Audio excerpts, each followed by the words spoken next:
Hello, welcome or welcome back to the channel. I'm so nervous.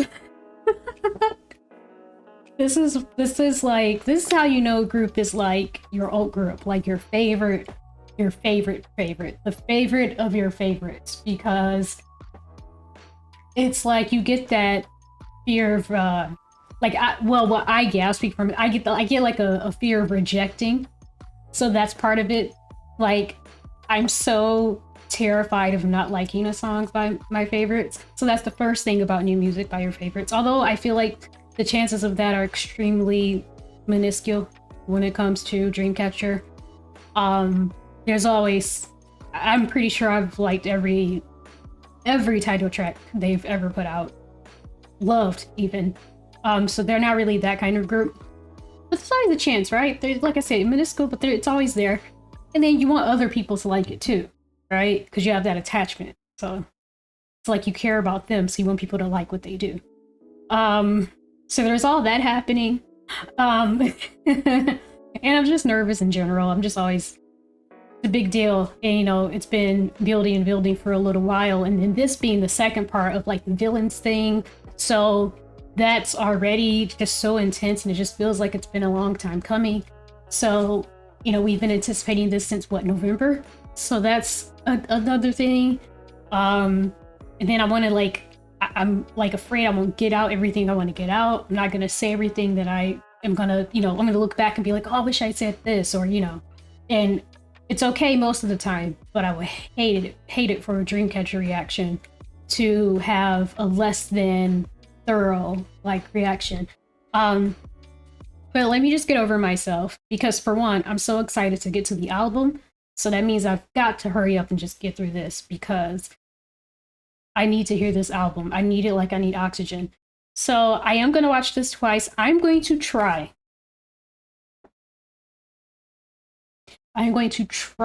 not to pause the first time.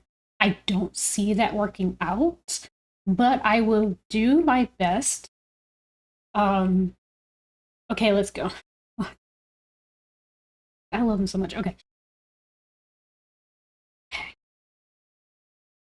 Finally here. Okay. Let's go. Okay, I lied. I have to read. That's not my fault. May they descend as heralds of justice to exterminate evil from the world. Secret diary? Okay. And guide those. Sorry. I will just, you have to give me a break, because I didn't know that I was going to have to read.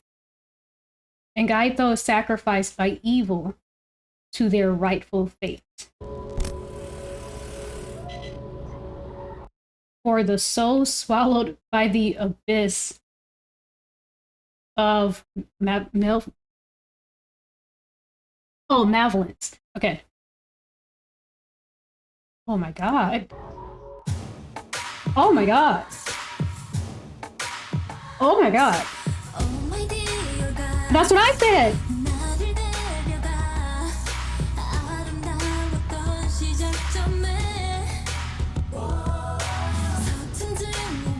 They love that bouncy thing.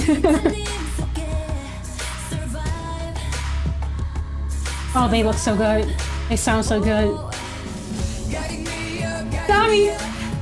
Little lad shorts!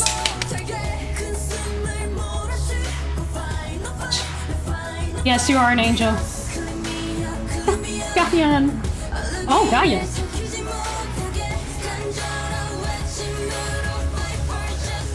6 arrows, I peeped that. Oh, it's dirty!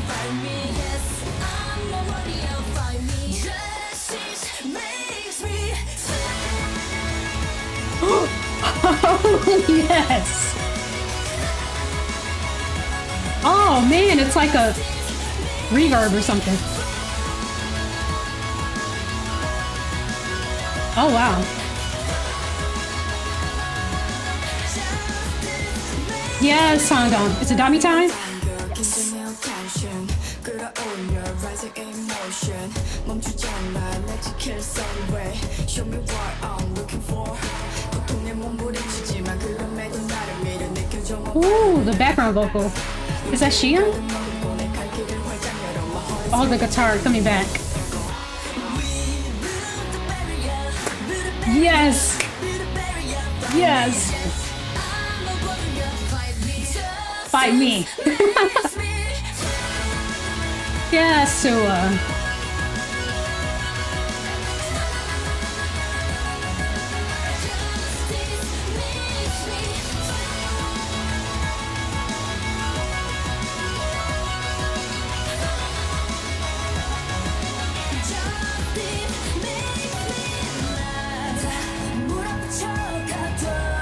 The glasses.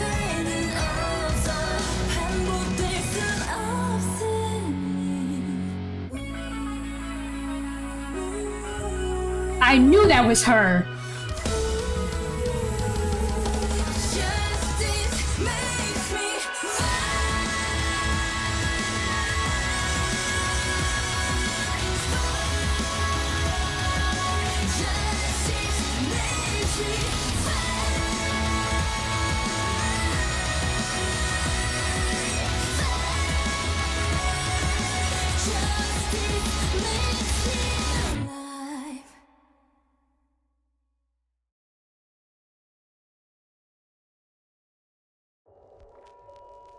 We're not done.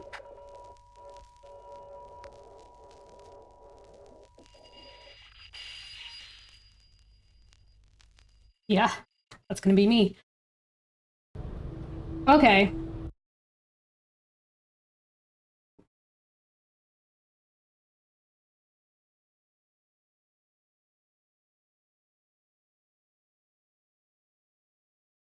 The story. There's so much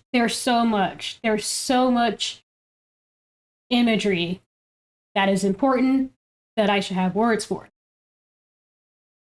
All these different kind of these like statue pieces, the art,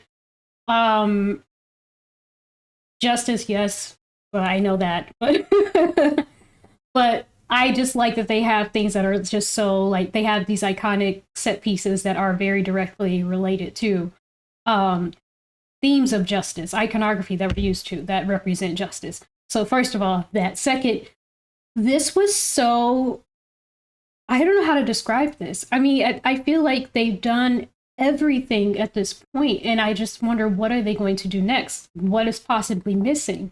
And I don't think they've ever had an MV like this. Yes, Deja Vu is like Deja Vu might be the closest because it is such a huge story in itself and it feels so epic. And this has that feeling. It feels so epic. And being the opposite of like what OOTD was, right? It was satire, and the satire in that was sort of calling out all of this shallowness, these influencers or idol culture, celebrity culture, the shallowness of it. And it was just glossy, but in a different kind of sense. It was glossy in the sense of like having money and looking good and, you know, being models and just looking perfect and having a hype song and like a boasting kind of song and stuff like that. And it was glossy in that sense. And then you coming to the opposite of this and saying that this is what's real. This is a flip side of that. Like this is we have to fight for things that are authentic. We have to get rid of this kind of selfishness, this arrogance, this making people feel like they're less than for not having what these celebrities have and not having something that is fake, which is perfection. It's unattainable. But then you make people feel bad for not attaining it because you appear to have, but you didn't either. So like your life is fake as well. So I thought that I do think they did a great job with that. But just again, going back to the imagery, the arrows with Kalyan and Handong as the angel,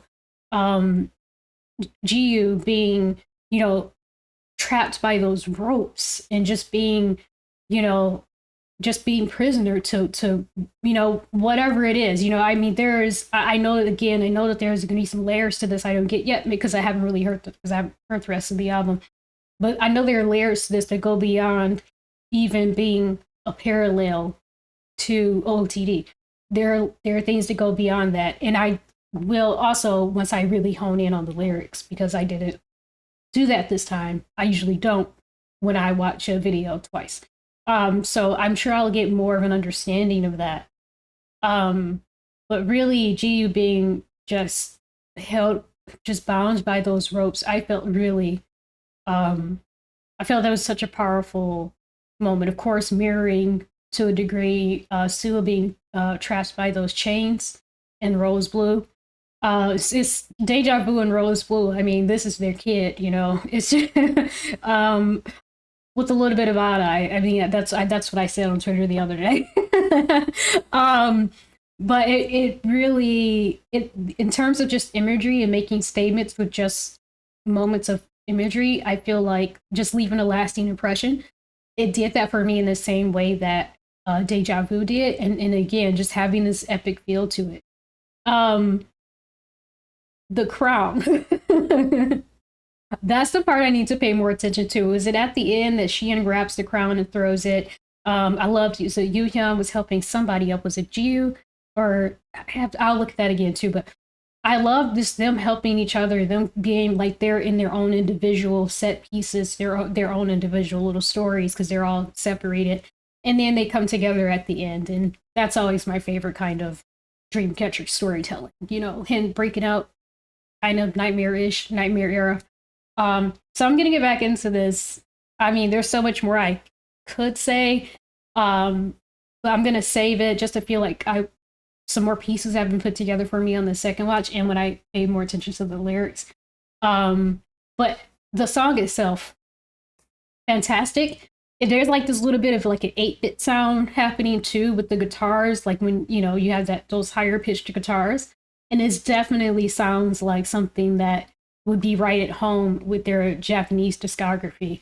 And I'm just so excited that they're getting so much more comfortable just releasing music that sounds like this as part of the Korean discography, because they just don't, or DCC, I guess, will be making these decisions, so I should say them. DCC doesn't seem to, or didn't before the most recent comeback, didn't really seem that comfortable just really leaning into rock without really blending genres. It was rock, EDM, rock, pop, rock. There was something that was more, there was a genre that was more accessible that was always being blended into the rock. And that did become Dreamcatcher's signature. It's just rock and pop harmonies, or, sort of merging together in an unexpected way. That's their signature. I absolutely love it. I'm not speaking against it. But when you listen to the Japanese songs like No More, Eclipse, those kind of tracks, or even Endless Night, you hear it's really just rock, J-rock inspired, but it's just rock. And they definitely have songs like that in their Korean B-sides. But it's really cool that they're leaning into that sound fully for a Korean release. I'm so happy that just because we're not getting Japanese promotions or distribution anymore, or new Japanese songs, I have hair removal. I seriously have hair removal. Got it. Yeah. That we don't have to lose that sound, because it's my favorite. My favorite song by them is Don't Light My Fire. I'm definitely a Japanese discography girly. So I'm gonna get into this the second time. Yeah, I probably will pause more. I've already read this part. I could have waited, but I didn't, and I'm sorry. Let's go.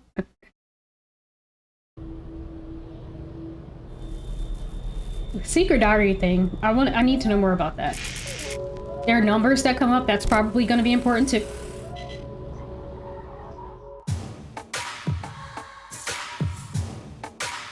This is tough, man. The way this, oh my god.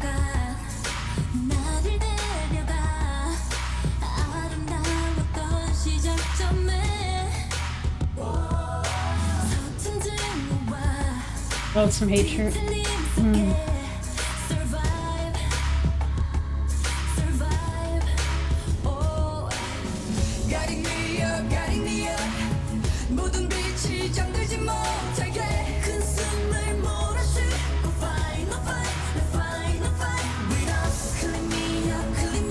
See, they're all separate here. I love that.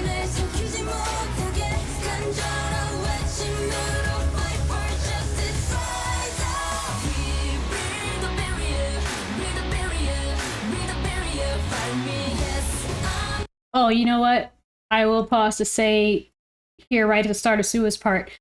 That part is the part that we heard in, I believe, the dance preview. And I keep saying it reminds me of that, we will rock you, rock you. That's the first thing I heard. I got so stoked because I was like, oh man, this is gonna be a rock song. Like, just that's when I first got hyped. Just what I'm talking about. Just like there are, other than just they're always gonna have harmonies. They're singers. They don't sing every time.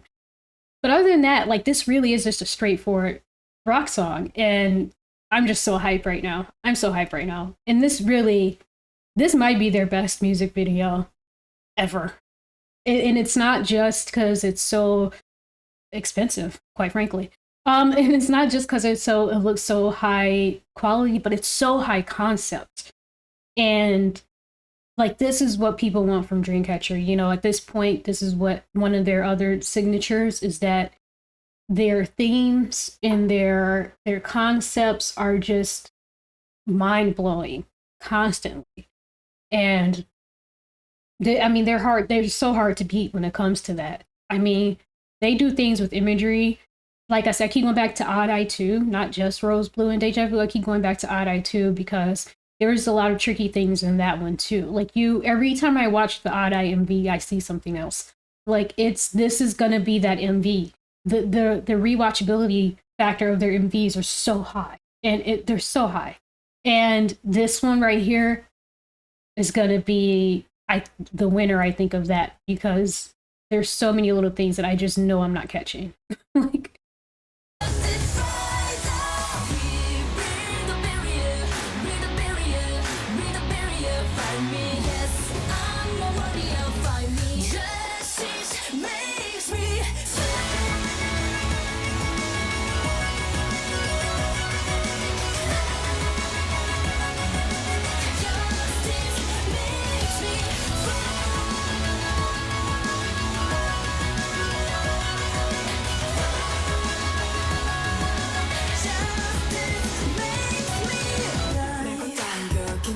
tension 끌어올려 rising emotion 멈추지 않아 날 지킬 some way show me what I'm looking for 고통에 몸부림치지만 그럼에도 나를 믿어 느껴져만 viral rhythm 용기를 가득 머금고 내 갈 길을 활짝 열어 my heart is beating like a needle we built the barrier built a barrier whoa.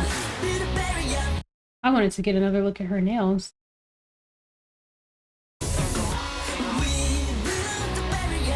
Ooh. I can't wait to see this full choreo.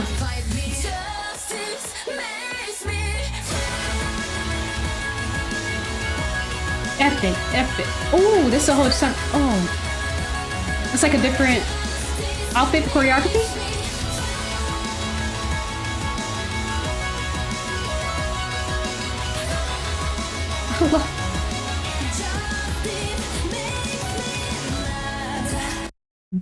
Why? Just the glasses. Where did they even come from?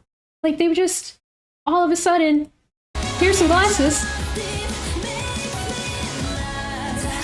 I knew it was Justice Makes Me Alive. People are getting so confused about that in the MV teaser.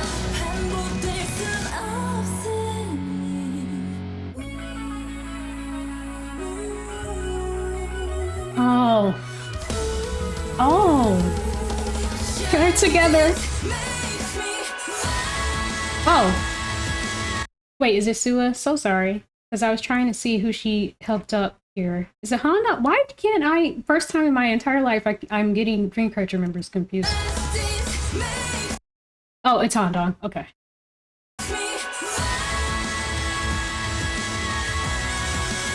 Oh, Shia. Also, I know I'm screaming into the mic. I usually have this pulled away, but absolutely not. Not today. I need to hear it. And she on here.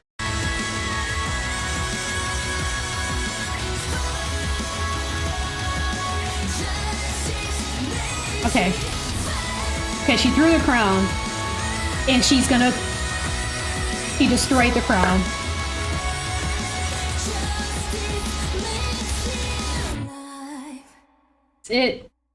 That's okay. X6 move on. Fantastic, fantastic. Best title track. I think that's the best title track now. I've always said Scream. Even though my favorite title track did become OOTD, I've always said that I think Scream is their best. Hey, with Priceline VX. I've always said that I think Scream is their best title track. But I think that is their best title track now. Because I feel like at this point in Dreamcatcher's career, if there's going to be an identifying sound, I think that's the identifying sound. And with Scream, it was like, because it was pop, it was EDM, it was rock, because it was so much of their, again, that signature of taking different genres and blending them, because it was doing that so excellently, I feel like that was an identifying sound. First of all, it broke through, it really broke them through a lot. Like, a lot of people found them through Scream. I feel like it was their first, like, I know You and I was really popular, but I feel like Scream was like the first, like, what is this? Like, I feel like that was a huge breakthrough for them. And I feel like it was kind of universally loved. I feel like it was just showed their, like, their flexibility. And then their diversity was like the first of like something really different that they were doing. And so I've always thought the Scream was that, but I think that this might be that for this phase of their career. I'm so stoked. I don't even know what to do with myself, except that I am just going to go right into recording the reaction to the rest of the album. Yeah, if you're also a fangirl, a Dreamcatcher fangirl, and you therefore could tolerate everything that just happened here in the last over 20 minutes, then please do like and comment and subscribe. There's a Discord. The link will be in the description. Please come and chat about, just share your thoughts. I'm sure that we all have many thoughts. Like I said, I know this is not going to be a thorough reaction because I'm too excited and nervous, and my chest is in my heart is in my stomach. It's just too much going on. I'm sure that I'm gonna have way like more coherent thoughts on this 2 days from now. So please come chat in the Discord if you would like to. Thank you for hanging out with me. Be happy, be healthy, and I will see you guys in a little bit. I'm going to hopefully have the album reaction up Friday. Okay, bye.